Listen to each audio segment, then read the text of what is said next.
We are preparing for the longest night of the year. December 21st is the longest night, the shortest day.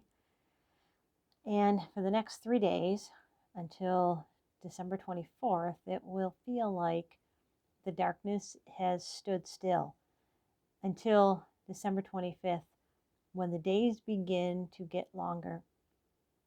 And some of us are celebrating, or I should say experiencing, our first Christmas without a loved one. Most of us are going to be celebrating Christmas with many people who are unable to come home for Christmas, whether it's due to COVID, or they're in the military, or they're in the hospital.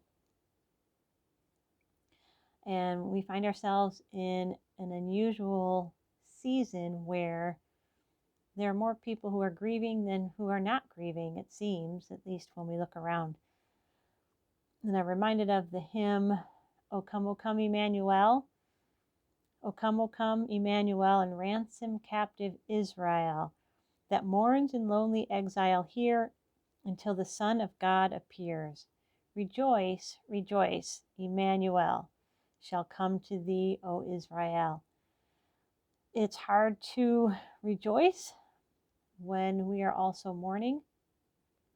I'm reminded of the words of Jesus in Matthew's Gospel, chapter 11, when he says, "Come to me, all you who are weary and heavy burdened, and I will give you rest.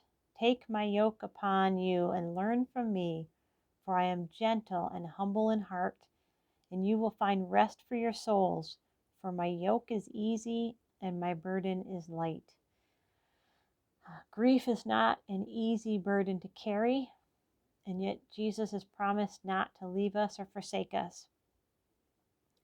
And so I want to encourage you on the longest night of the year to light a candle to remember those we have loved and lost.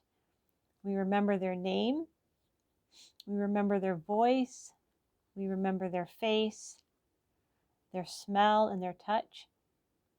We remember and we do not forget.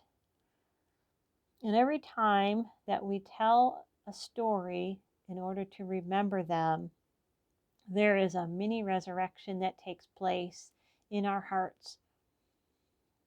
For the Lord reminds us in the scriptures, to be absent from the body is to be present with the Lord. And Jesus himself said that he is the Lord of the living, not the Lord of the dead.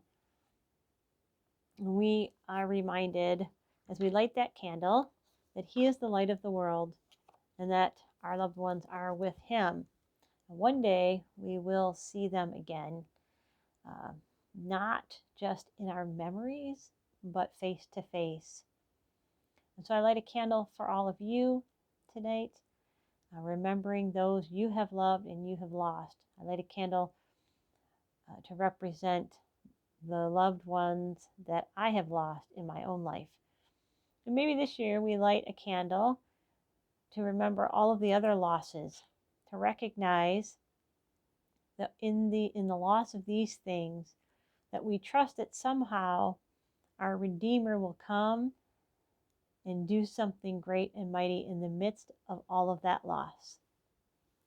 May the Lord bless you and keep you and make his face to shine upon you and give you his peace. Amen.